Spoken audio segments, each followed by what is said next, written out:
Hello and welcome to the Political History of the United States, Episode 2.11, Bacon's Rebellion, Endgame. Hello everybody and welcome back. Last time, when we left off, we saw Governor Berkeley make the inexplicable decision to retake Jamestown. Now I say inexplicable because the guy basically takes the city alone. Despite his efforts to rally people to his cause, everybody saw the writing on the wall and really wanted nothing to do with Berkeley or his plan. He had made offers of plunder, and for slaves and servants he had given the promise of freedom. However, everybody knew that Berkeley was out of his mind, and this just wasn't going to go well for him. This week, we are going to pick up the story with Berkeley retaking Jamestown.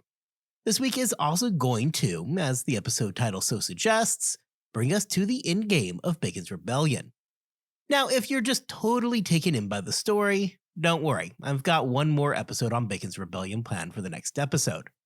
That will serve as something of a retrospective where we look back and discuss the legacy of the rebellion as well as the longer-term effects. However, before we get there, we've got some business to wrap up this week. Picking up our story on September the 7th, 1676, Berkeley and a small handful of people who remained loyal to him retook Jamestown. Nathaniel Bacon at this point was distracted with fighting Indians, so Berkeley was able to take the city without much problem. Now, I want to be clear that when I say Berkeley took Jamestown alone, I'm not literally saying the guy walked in there all alone and captured a city. Berkeley wasn't suicidal. In fact, his only actual advantage over Bacon at this time was that he was going to outnumber the people's general. Now, I know what you're saying here. I've just gone on and on about the fact that Berkeley was basically on his own. So what gives? Which is it? Berkeley retook Jamestown on board the Rebecca, a 26-gun ship which had traded sides a few times during the course of the rebellion. The Rebecca itself had a crew of around 26 men who were all willing to fight for Berkeley. He also had around 80 additional men who were still loyal and willing to fight on his behalf. The men who were willing to stick around likely knew that they weren't backing the winning horse. There seemed to be a broad consensus that the mission wasn't going to end well. Rather, these were men who probably believed, and rightfully so, that the loss of the rebellion for them was likely synonymous with death. And to be clear by that, I do mean literal, actual death. For this exercise, we are going to go ahead and assume that the crew will join in on the fighting as they were at least nominally loyal to Berkeley. However, that may not be a great assumption. Regardless, though, this means that Berkeley is going to have just over 100 men with him. Still not a big enough force that he is going to be able to do much. After all, recall that he was trying to get 1,200 men over to his cause just 6 weeks before Welling Gloucester. Knowing that he did not have enough of a force to challenge Bacon, Berkeley turned to the most surefire way to raise men in a hurry. He hired people to come in and fight for him. There does seem to be a wide range of numbers to just how many people Berkeley brought with him, ranging from around 200 to as many as about 800. All things considered, I think the best bet for the actual forces was probably somewhere right in the middle of that. So now with about 100 loyal men and several hundred mercenaries, Berkeley had something that resembled an actual fighting force. Plus, he came to Jamestown, which remember is an island, on board a large, heavily armed ship. Berkeley had promised the men that the capture of Jamestown would be fast, easy, and would bring with it the chance for riches and prosperity. For his part, Bacon had not left Jamestown completely open when he left the city for New Kent. Jamestown was garrisoned with approximately 500 men. However, despite only being slightly outnumbered at this point, the men recognized that they were outgunned and that they were not going to be able to hold on to the city.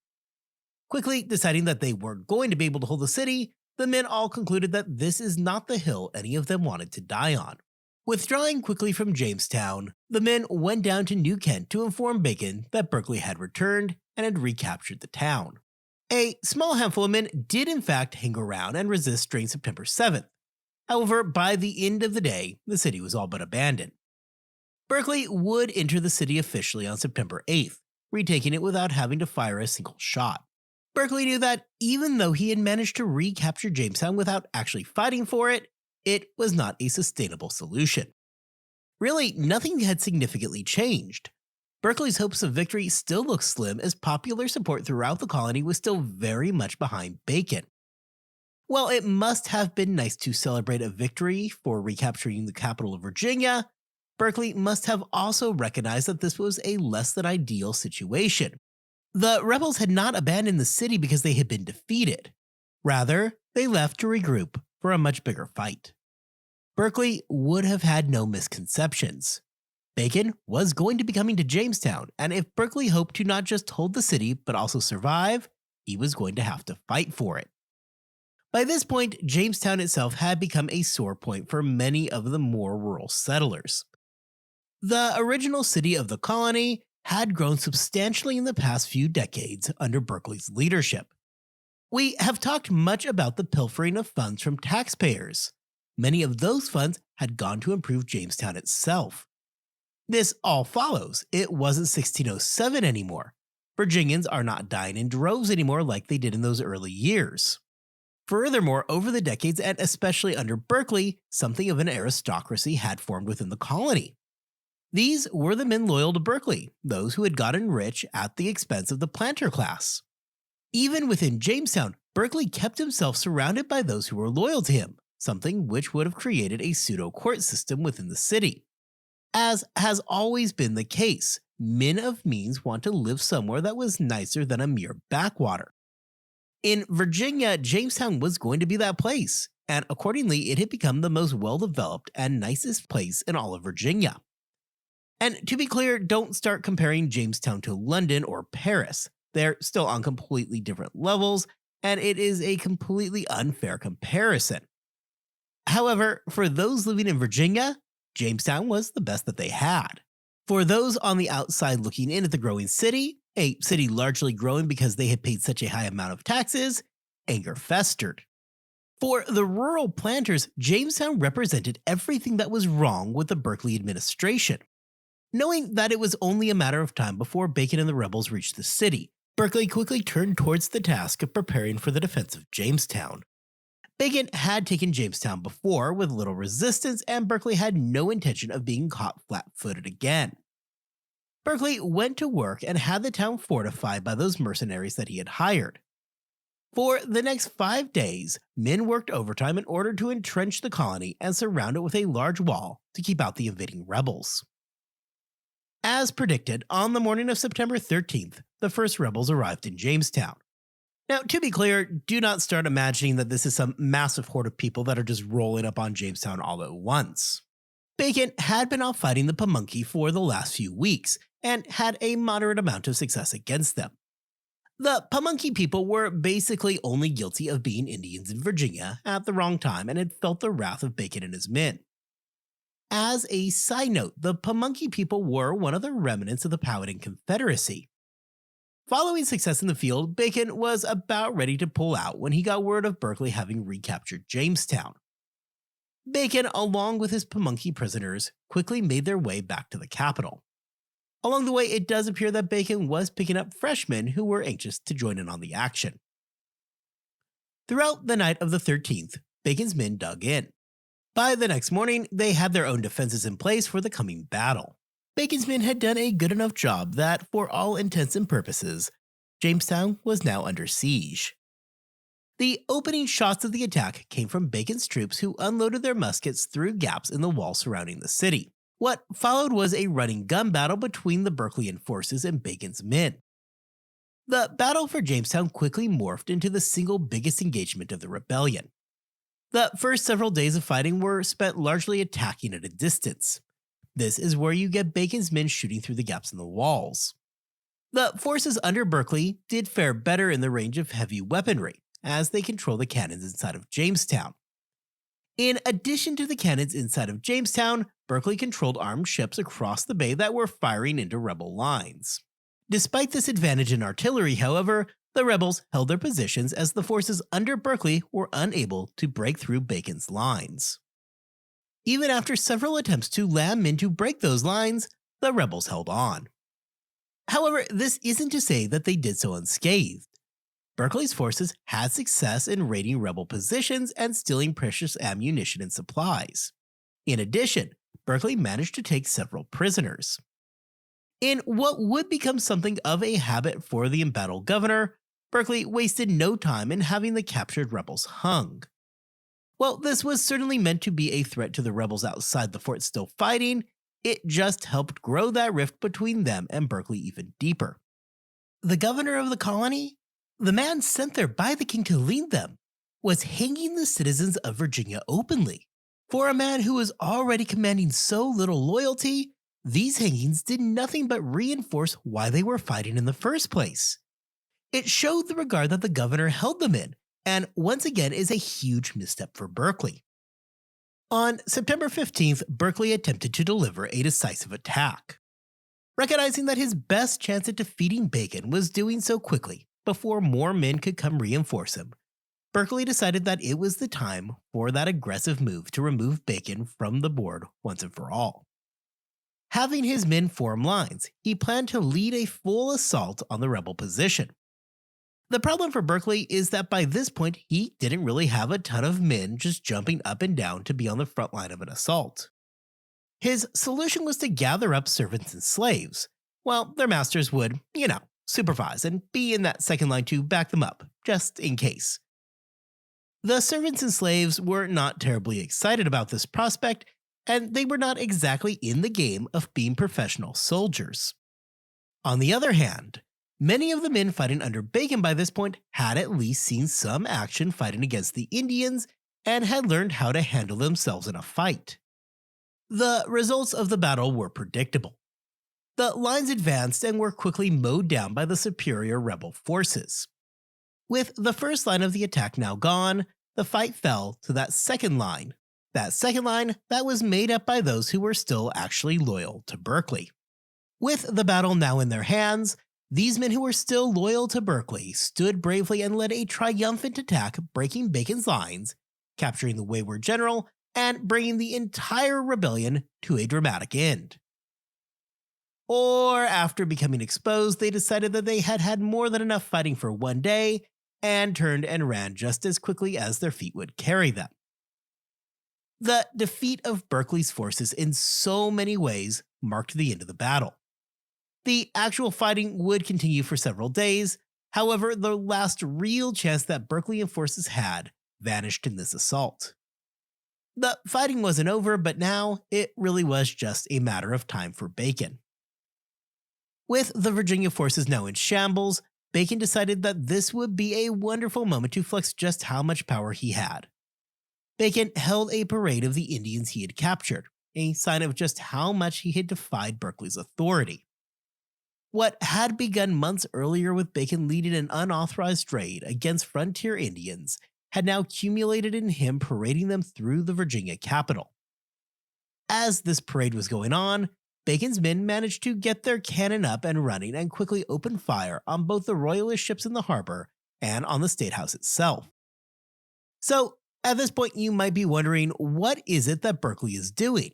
How is he going to mount his comeback? At the moment, however, it appears that the guy has just kind of hunkered down and was doing his best to weather the storm.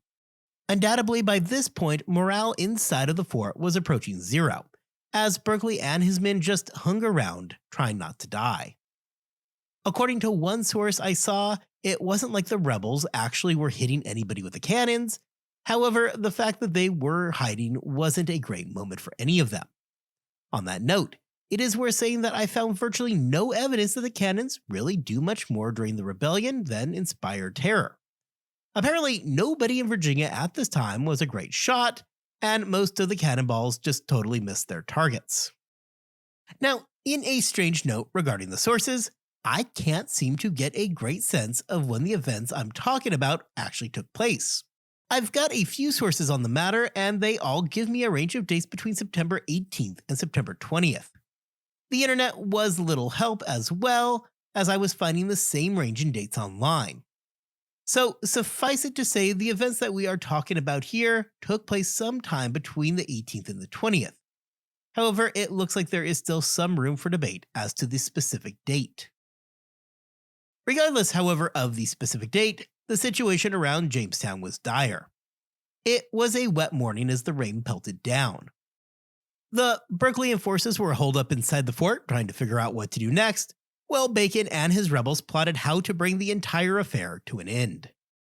The rebels were, by this point, getting tired of being outside and wet and wanted just as much to go home. Bacon decided that it was time for him to make his big move, and on the morning, sometime between the 18th and the 20th, the rebel forces invaded Jamestown. What ensued was nothing short of slaughter. Prior to the invasion, the revolutionaries had taken an oath that they would give no quarter to the remaining loyalists. They wanted this done, and they wanted it done now. After a few days of looting the material wealth from Jamestown, the wealth that Berkeley had been unable to evacuate, reality set in for the rebels. As for Berkeley himself, it appears that he had evacuated along with the goods that he was trying to get out. This causes a serious problem for Nathaniel Bacon. Bacon and his men realized that they were not going to be able to hold Jamestown long term. Part of this was due to the fact that Berkeley could still theoretically raise a force with the official Virginia militia. The decision was therefore made, and likely on the morning of September 20th, Jamestown was lit on fire. The fire began at the State House in the main church of Virginia. It was that anti-Berkeley coalition inside of Jamestown that led the march. Men like Lawrence and Drummond, men who had once called Jamestown home, lit fire to their own properties. Among the things that so symbolically burnt were the land grants that those close to Berkeley so relied upon and benefited from. Just down the river, after escaping from the capital with his remaining loyalists, Berkeley could see the glow from the fire that was consuming Jamestown. Reports say that the entire town was essentially flattened. Virtually nothing survived the fire. Jamestown has been with us since 1607. It marked the landing spot of the first permanent English colonists in North America. It had survived the starving time, multiple Indian massacres, a decades-long war with Powhatan. And now, just like that, Jamestown was gone. It is worth noting that Jamestown would never really recover from this. The town would rebuild. However, another fire in the 1690s spelled the ultimate end for Jamestown.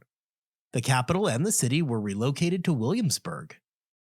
For those out on the peripheries of Virginia, Jamestown had become a place that encompassed all the things that were wrong with Berkeley and the existing government. It had grown lavish by colonial standards, of course, and was growing more opulent at the expense of the common planter. The town, just as much as Berkeley himself, had become a hated symbol of oppression and the spoils of overtaxation. For the followers of Bacon, there were few people who were terribly sad to see Jamestown go. With the burning of Jamestown, things for Berkeley had hit rock bottom. With his list of support down to just a handful and the capital still smoldering, it must have seemed impossible at this point that Berkeley could even survive the day. For Bacon, however, the question had switched to what next?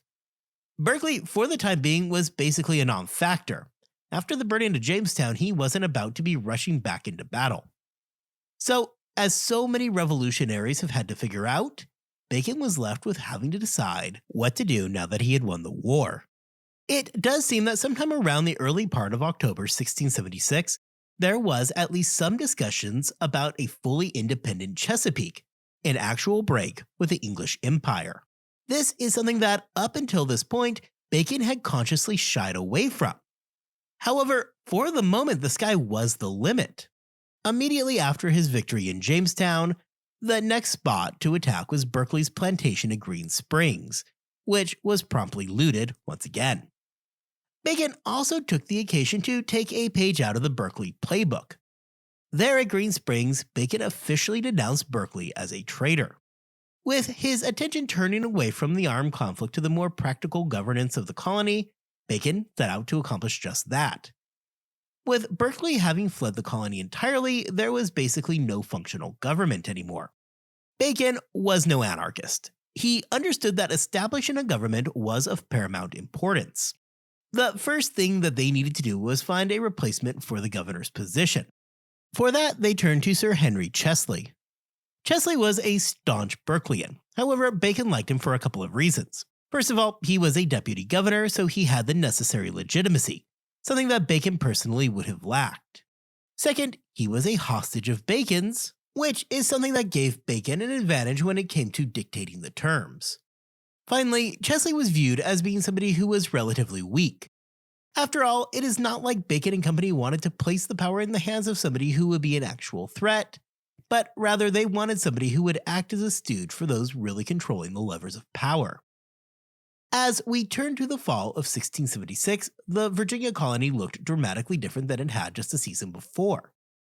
When spring gave way to summer, we were at the very early stages of the rebellion. Then it was Bacon and a small group of men going up against the royal governor. Now, just 3 months later, Jamestown was gone, that same governor had fled the colony, and Bacon and his men were discussing new governments and a potential break from England itself. Beyond that, the rebellion was growing as discontent towards the crown and their policies spread throughout the entire Chesapeake. Maryland was quickly becoming an increasing hotbed, fueled by what they had seen in Virginia. Suddenly, Marylanders were petitioning the crown and airing their grievances towards colonial policies. Chief amongst their complaints was the fact that England was getting all the benefit from the hard work of the colonists. Colonists wanted more control over the goods that they were producing, something that the Navigation Acts stood directly in the way of. Secondly, they wanted the additional recognition from the king that all the American colonies should become royal colonies under the direct control of the king rather than the proprietary colonies under the control of money-hungry corporations. In other words, the colonists were sick and tired of being under the thumb of the proprietors whose only goal was to make a profit. They wanted to be a royal colony under the direct control of the king, as were all English citizens back on the home island. With the revolution threatening to explode and envelop the entire region, there were still clearly recognized problems back amongst the revolutionaries. One of the biggest advantages that the rebellion had so far is the speed at which it had moved. However, there was always a ticking clock on the rebellion, and that timer was how long it was going to take England to respond. Surely, the king was not going to get the news that the colony was in revolt, shrug his shoulders, and ignore the problem. The king was always going to respond to this. For Bacon, his plan was to make sure that when England did respond, they already had a plan in place.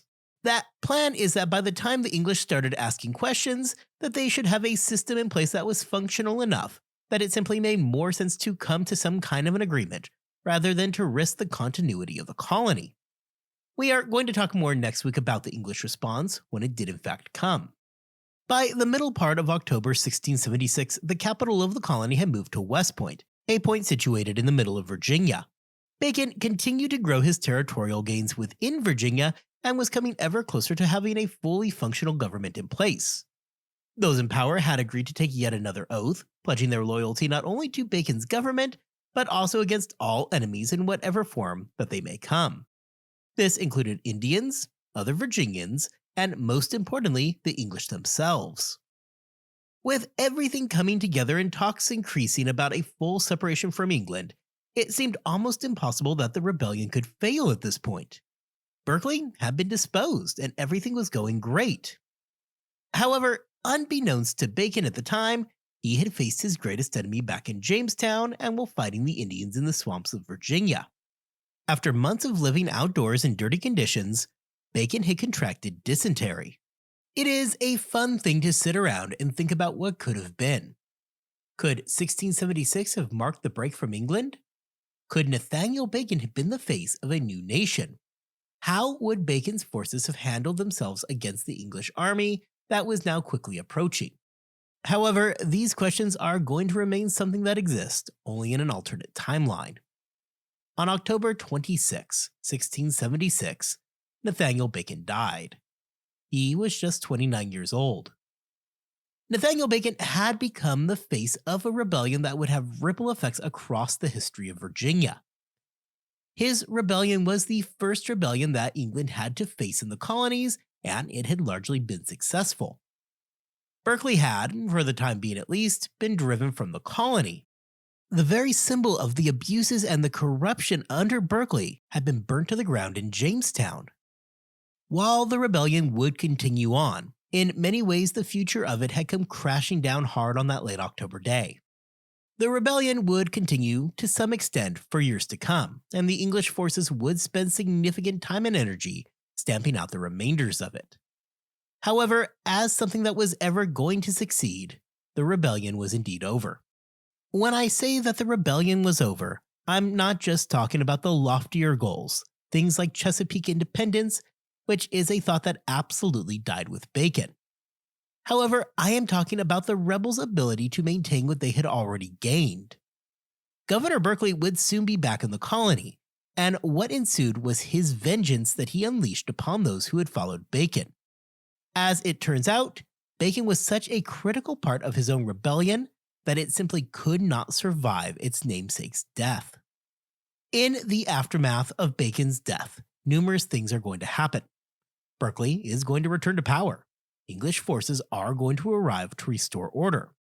What ultimately would follow was a decade-long occupation of the Virginia colony, something that everybody in the colony hated. That occupation would in many ways lead to a reconciliation between the planters and the estate owners, as they now could align against a common enemy, namely the occupying English army. Next week, we are going to bring an end to our series on Bacon's Rebellion. We are going to discuss in more detail the aftermath of Bacon's Rebellion, the English response, and the future of the colony, and how the events of the rebellion would alter life moving forward in Virginia. Finally, we are going to take the time for a short retrospective, where we examine the legacy of Nathaniel Bacon and his rebellion. As always, I want to thank you all for listening, and I will see you back here in 2 weeks' time, where we will put Bacon's Rebellion to bed for good.